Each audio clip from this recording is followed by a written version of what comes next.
folks, this is all the fruit. I think everybody will agree that the Sahara is a big and sandy place. Well, not everybody. You might say that the Sahara is just one part of this giant desert belt stretching pretty much through all of the Arabian world, from West Sahara and Morocco all the way even beyond the Arabian world into Pakistan and India. And you might also say that, well, only about 10% of the Sahara are being made up of sand. But the Sahara is still bigger in countries like the US or China, and those 10% of sand, they make up for some of the most epic sandstorms in the world. Sandstorms which affect ecosystems, humans and agriculture throughout the world. Well, how do they do this? Well, you might imagine being in a sandstorm is not a nice thing. It covers animals, humans, whole caravans, even whole oases, cities or civilizations. Well, since the 20th century, the Sahara sand is about to swallow the whole Sahel zone and those gigantic area, millions of square kilometers in itself. So it affects people a lot. In an area of moving sand dunes, you can basically not live, you cannot move, you can do almost nothing except for some strange type of skiing. Yeah, and this sand, it doesn't stay in the Sahara. I already said that it's trying to swallow up the Sahel, the giant zone south of the Sahara. It also moves across the ocean, and a lot of the Sahara sand ends up in the Amazon rainforest, which most people will agree is a place without much fertile soil, and a lot of the fertility of the Amazon rainforest comes actually from Sahara sand, while the Amazon rainforest is filtering the Sahara sand. So you already have one way the Sahara sand is impacting ecosystems throughout the world by making plant and a lot of animal life almost impossible in large parts of the Sahara because of those sandstorms, by swallowing up the whole Sahel zone of Africa, and by fertilizing the Amazon rainforest. And of course all this dust in the air, in the sky, is influencing the sun radiation and has a profound effect on climate change. Well, how does it affect people? I mean, yeah, if you are buried under a sandstorm, or if your whole area is swallowed up by the sand dunes or become a desert, you are affected a lot. Even if you just live in one of those North African countries or somewhere across Arabia, the sandstorms are epic. You can hardly breathe, you can hardly see anything. If you're an old or sick person, you'll be in trouble, you might die. And how does it affect agriculture? Well, I already mentioned that a lot of the sand ends up in the Amazon rainforest, and between the Amazon rainforest and the Sahara desert, there are the beautiful Canary Islands where I am right now. Well, I'm not in the most beautiful part of the Canary Islands, but in an area full of agriculture, and with an area which is currently affected by the so-called Calima, or Sahara sand, or Sahara winds coming here. Actually, today is quite a weak Calima event. 2 days ago you could hardly see 500-600 meters away. Right now I would say down there you could see almost a kilometer away. You cannot see the high rises along the coast, which are over a kilometer away, but you can see those houses and trees which are a couple hundred meters away. Well, right here above us the mountains are often quite clear. You can see the mountains behind us. This was even when there was Calima left and right of us. Right here the mountains were quite visible. And even when I went by bus to the areas left and right, the mountains were much more covered. But as I said, right now it's a lot milder. I should have made the video 2 days ago. Well, over there I can see a little bit like some spotlights on the tourist resorts on the coast, but I hardly can see the buildings itself. So We already made kind of a quick walkthrough how the Calima, or that's what it's called here in Arabia, it's called Hamsin, this desert sandstorm, because it usually lasts 50 days. Here in the Canary Islands it's called Calima.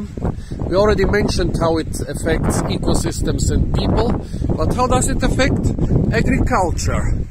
As you can see, there are banana plantations all around me. Some are hidden in greenhouses, some are in the open. And actually, yeah, some agricultural associations of the Canary Islands have compiled pretty extensive information on how this sandstorm affects the Canary Islands, because basically the most important and almost all of the agriculture of the Canary Islands is producing fruit and veg. As you can see, the main product of the Canary Islands is the banana. Well, let's see how the Sahara sandstorm affects the agriculture, and let's take the banana for an example. Well, what do those sandstorms do? Well, they bring sand, they bring wind, they bring dry air and heat, although the sandstorm in the last couple of days wasn't too hot. Well, what do all those effects do? Let's start with the sand. So there is fine sand in the air everywhere. The last 2 days even breathing was a bit hard. What does the sand do? Well, covers, blotches out the sun. No sun to be seen right now. It was visible at some time during the day, because as you can see above me there is not so much sand, but right now the sun is pretty low and completely hidden behind it. So yeah, less light for photosynthesis. But that's not the main problem with the dust, you know. Once the Calima is over, once the wind is blowing from another direction, a lot of the sand is still here, covering the leaves, covering every other structure, as you can see here a little bit. And actually the sand affects the leaves, the sand dust affects the leaves long term. We had 5 months of drought before some strong rains last winter, and actually the farmers were really grateful. They said, well, we still had water to water the roots of our trees and plants and banana plants, but we of course did not have water to spray the leaves. So for 5 years the leaves were not washed. They were full of dust, which affects them very negatively. Like it's covering the leaves, it's filling the pores, it's blotching out the sunlight. A leaf is not supposed to be covered by dust. So yeah, the Sahara dust itself, yeah, it causes some problems, and it doesn't do much about fertilizing the Canary Islands, because they are volcanic soil anyways. They are much more fertile than the Amazon rainforest. Then of course the dry air, well, you can imagine it sucks out the moisture from the plants itself, from the soil, from the air. Everything gets dry, and the Canary Islands, they have a problem with drought, which this dry air is making even worse. Also, the air from the Sahara displaces the trade winds, those winds coming from the northeast, which bring moisture and life to the Canary Islands. So quite bad drought-wise. What does the heat do? Well, you might imagine that heat is good for such subtropical and tropical agriculture like bananas, the mango here, or the incredibly tall papaya plants over there. But of course this heat also increases the metabolic rates of the plants, increases the perspiration of the plants, increases the photosynthesis, and they need more water. And it also increases the transpiration from the soil. Well, here the soil is covered with pecan, with white rocks, in order to reduce this. Those actually mined up in the volcano. Oh look, the Calima is getting worse. I cannot even see the mountains over there. Our mountain is still visible, but the mountains over there, they're already hidden. Oh, and look at those mighty bananas here. It's called dwarf Cavendish, but when you look at the size of those ones, those are not dwarf Cavendish.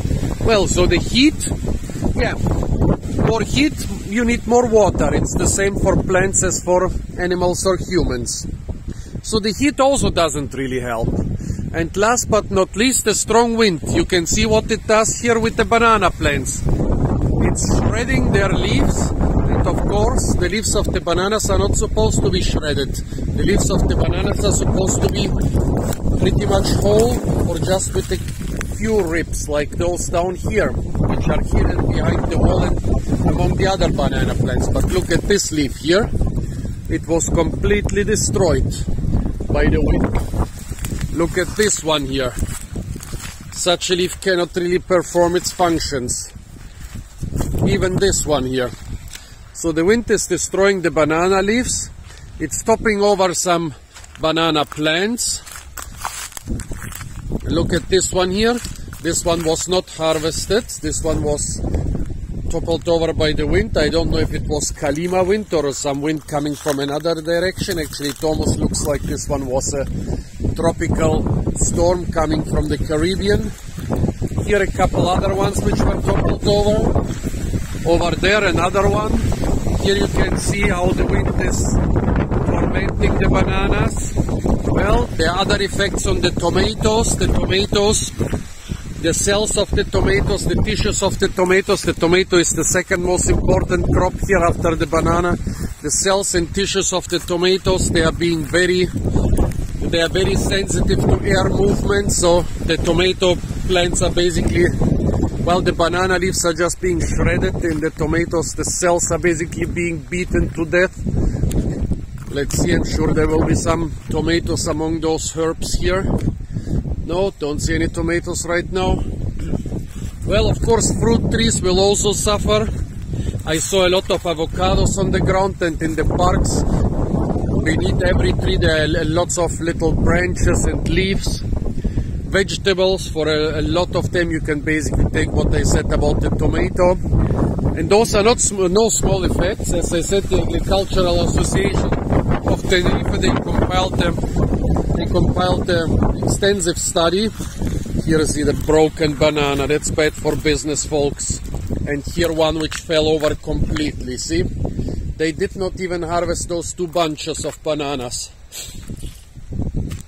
They are too small, nobody will buy them. So two complete banana bunches, each one probably 30 kilograms or more, are lost. Yeah, so Calima, it's part of the climate here on the Canary Islands, but the farmers don't like it a lot. I'm sure they would prefer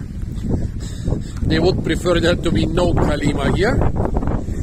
Yeah. Of course, also it's also bad for tourism. We have a lot. Well, it's not as bad for tourism as rainy winter storms, but still we have a lot of old people here on the Canary Islands who suffer from this. Yeah, right now, as I said, it's not too bad, but the last 2 days you could hardly see 500 meters away. It's not as bad as Hamsin I have experienced in Egypt, where you could hardly see 40-50 meters away, but still bad enough. Yeah, it's part of nature. It's here to stay. It's probably here to increase with climate change and desertification. People will have to learn to live with it, and they will build more of those ugly plastic walls, more of those ugly greenhouses which are dominating much of the Canary Island countryside. Yeah. Please tell me, folks, what do you think about this phenomenon, about the phenomenon of Hamsin in the Arabian desert world, about the phenomenon of Calima on the Canary Islands? The sand also sometimes comes to southern, central and even northern Europe. What do you think about the Sahara sand fertilizing the Amazon rainforest? What do you think of the impact on agriculture? Look at those poor banana leaves, what the winds did to them. Incredible. Yeah, tell me your opinion, please, folks. Apart from that, stay tuned for a lot more fruit videos from the beautiful island of Tenerife. And of course, don't forget to like, share, comment and subscribe.